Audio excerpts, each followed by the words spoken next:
sometimes. Taiwan Dwayne, we down here at Wiley's, man. J.Anthony Brown just killed it. We got the interview. Appreciate it. Shout out to JTOL. Y'all watching Mike. Shout out to Dre Mees behind the camera, man. Yo, I'm comedian Jarrell Beeman out of Dayton, Ohio, man. Just hosting for J.Anthony Brown, man, at Wiley's Comedy Club, man. Mess with shit boy, man. They was lit. Get it clapping right now, man. Get it clapping right now. Give it up for my OG, Jerry Funny, J.Anthony Brown,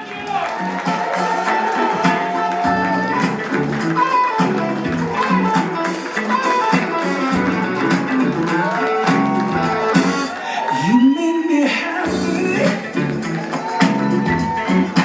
Yes, you can dance. Let that play. Let that play. Do the lady run this mother. Undo the lady run this mother. Undo you hate your baby daddy. Stop the music. Hate your baby daddy. God damn. Some of y'all in here with your fucking baby daddy. Hell yeah, I want to thank everybody who's been up so far. Give them a round of applause. I like the crowd. It's mixed. We got black, white. I don't give a fuck. I just want to say, I don't give a fuck who you vote for.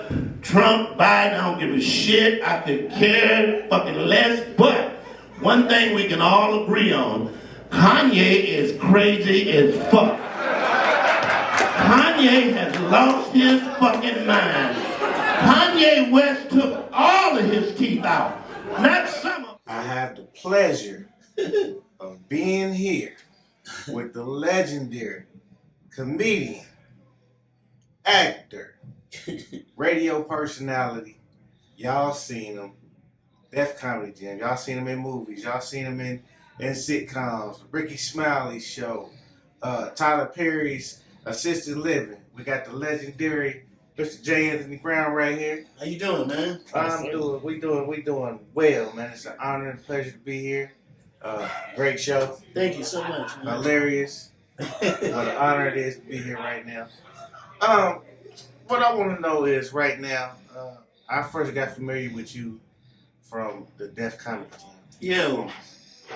That's like, ooh, 30 plus years. Yeah, man. And it's still funny to this day. Funny. I've only watched it maybe twice. It's still funny to this day. And what I want to know is how have you been able to still stay relevant and keep that same energy and just still stay relevant for so long? And first of all, it's a blessing from God. You know, be blessed. A lot of people my age who want to do what I'm doing, and they're probably not given the opportunity. So I've been blessed and given opportunities, you know, from starting out to do radio in LA on the Stevie Wonder station. Then from there, I went to the Tom Joyner show, writing on the Arsenio Hall show, writing for Robert Townsend, wrote with Steve Harvey, and been on the Tom Joyner show and the Steve Harvey show. So I've been blessed. Now I'm on Assisted Living, the Tyler Perry show. It's been a blessing because I'm telling you, it wasn't planned. It wasn't that, oh, I'm going to do this and I'm going to do that. It just, good things started happening to me. And they just, at this age, they'll continue to happen. continuously happen. It's a blessing. It's a true blessing. And I know it.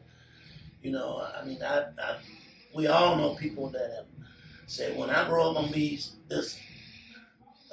I just wanted, when I started doing comedy, only thing I said to myself, because I was a tailor, I was making clothes and doing alterations. I just said, I'm going to be good. And that's all I focused on. I wanted to be good. And never focused on, I'm going to be rich, I'm going to be famous, I'm going to get this job. I just said, I'm going to be good. When was the moment that you decided, hey, this is what I want to do? Like, Probably at a young age.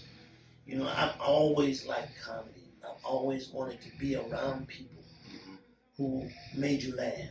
You know, just like relatives or something like that. Yes. You know, I had a cousin, Melvin, that whenever he came to visit, I wanted to be in the room because he's going to say something funny. My Aunt Emily, I wanted to be, my mom and dad, they were not funny people, but I had funny relatives. My cousin, Ruth Elliott, was funny.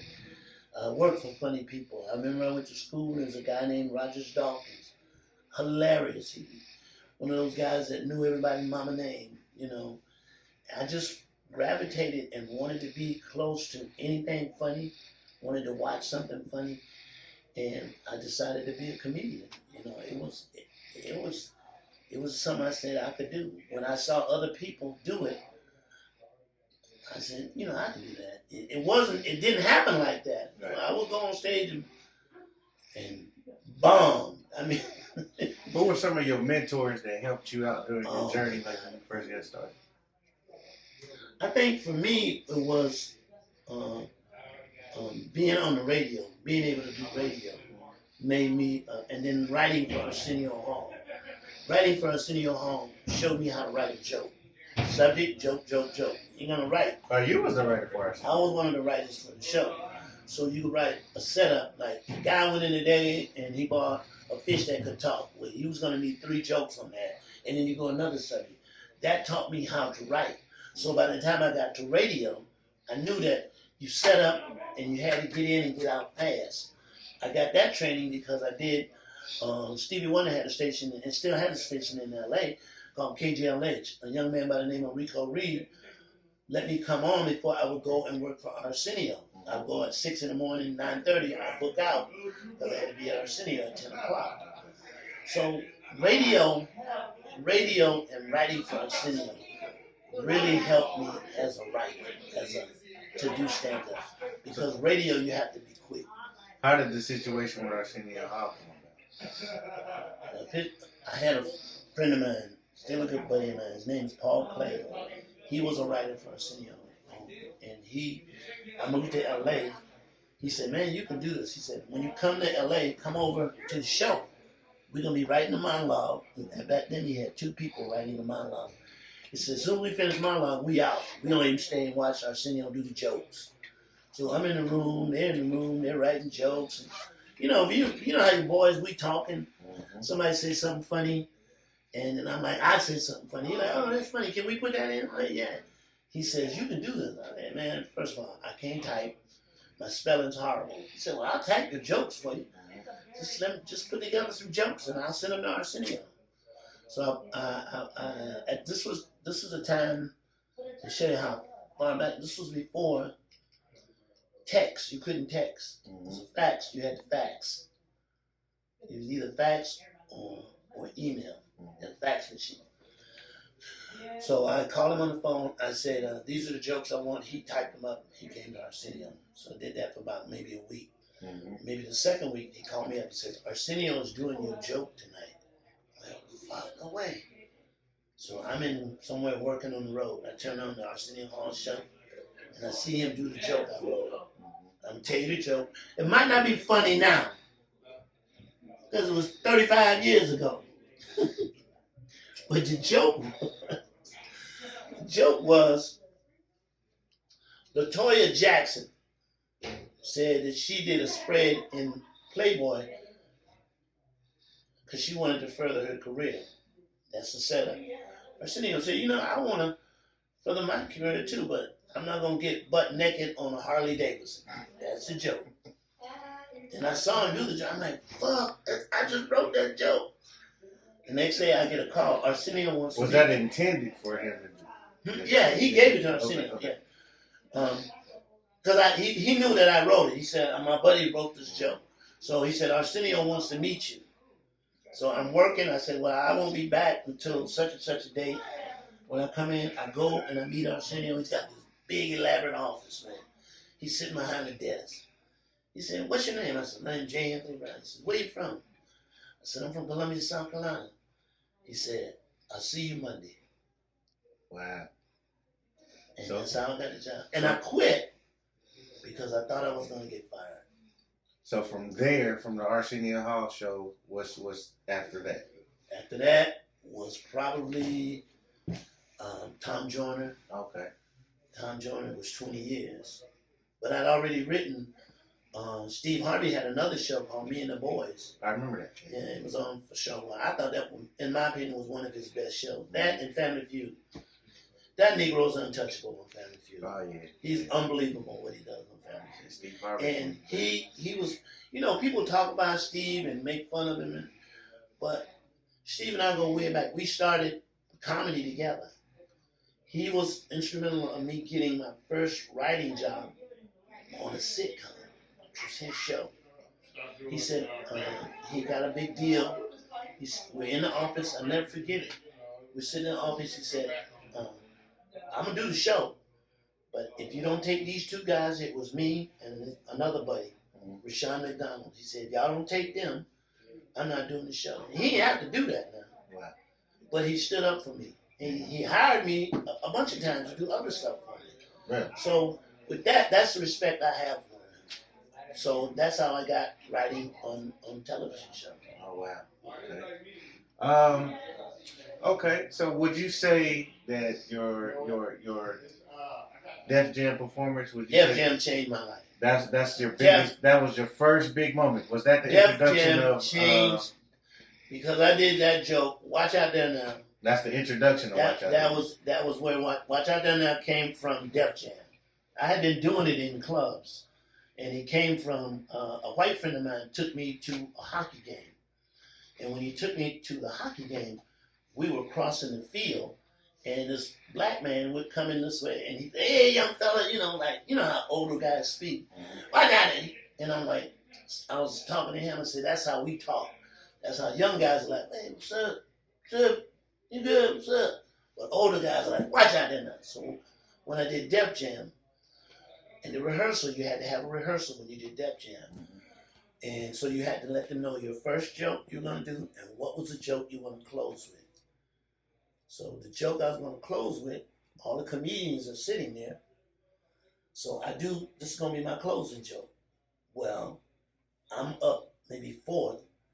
The comic who had been at the early show did my joke before I got up. So I'm like, fuck. He stole your joke? He stole my joke. I ain't calling him by his name. It's not important. But because that joke was taken, I said, fuck. I got to put in something else.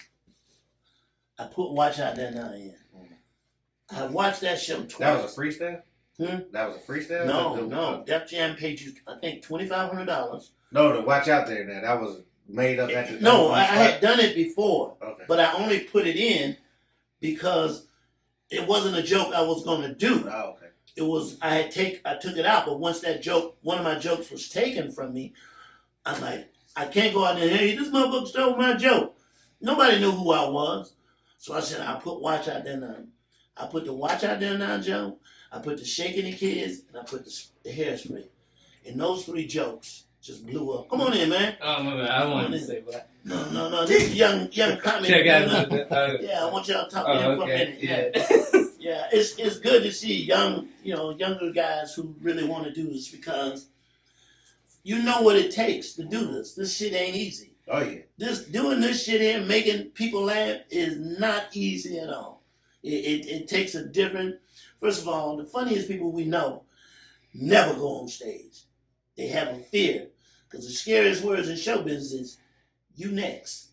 So you got to go on stage and you got to make people you don't even know, different races, different nationalities. Like tonight, it was a lot of white people in there. Mm-hmm. So, and I always tell black comics, man, especially as a black comedian, play white clubs, play gay club, play churches, play any place you can play. It's just going to make you better. You can stick with these black clubs for the rest of your fucking life and you're not going to grow. You're not going to grow as a comedian. You got to spread yourself out. How do you make white people laugh? How do you make gays laugh? How do you perform in front of all women? How do you do churches? Now, I don't do churches because I cuss. So I'm not trying to clean my fucking act up for no church. So has cancel culture affected your comedy in any type of way? I'm still doing the same, but I'm not doing anything that's offensive. I'm not, I got political ideas and political views, but people don't want to hear that shit. They want to laugh. I can talk about me. What am I going through? And most of the time, what I'm going through, I'm 72. I got an audience that's 35 or 40 or up. They're going through the same shit. So we can relate. He's a younger man, so they know he can make them relate because the experience. I played an older crowd. I played a white crowd. I played a black crowd. I played gays. That makes you better. You learn how to maneuver depending on the crowd that you have. Funny is funny. Basically, people just want to laugh. They got in their car, they took a shower or whatever.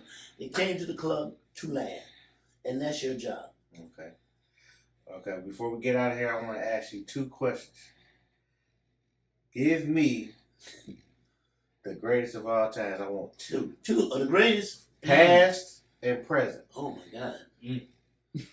I got a list of comics that are, for me, that are, I think, hands down, Katt Williams is an amazing stand-up comedian. Katt Williams. Oh, Katt Williams. Females, I would go with Simone, Monique, Adele Gibbons, some of those white girls, I can't think of them right now. Their names are funny. Ellen DeGeneres, when she was doing comedy, was hilarious, very clever. It's just a list of them. Seinfeld, just amazing. Jay Leno, you ever seen Jay Leno? Jay Leno could do 2 hours, leave the stage, come back and do another fucking hour. That's amazing. But right now, you give me Katt Williams, you give me Corey Holcomb. Corey Holcomb is crazy. Yeah. Is a beast. Katt Williams, all the shit he said, some of it was true. And my thing, he ain't say shit about me, so. So it don't matter. I don't matter. What's your take on that? Like with the Katt Williams interview, and Monique just did one too. So have you been able to watch and see what she said? The Bible says there'll be wars and rumors of wars. I never knew it would be comedians. Right. But I owned a comedy club, and I'm going to tell you this. Some of the biggest fights and biggest arguments and biggest disagreements I've ever had, because I own a comedy club, was between comedians. We're not as funny and as jovial as we think. For one reason, a lot of comedians can't take a joke. They can joke somebody else, but if it turns on them, they want to fight. So Katt Williams was saying what he said. Now everybody has a rebuttal. We was laughing, but you notice ain't none of the motherfuckers he talked about thought the shit was funny. Well, Michael Blackson is doing 20 minutes on it. And what's his name? Club next week I'm going to? Mike Epps. Mike Epps said, I saw how that's Mike Epps said, I wish the motherfucker had talked about me. Shit, yeah. I need some breath. So, that's the nature of the beast. So it's kind of helping comedy a little bit, like. Look, Chris Rock slapped.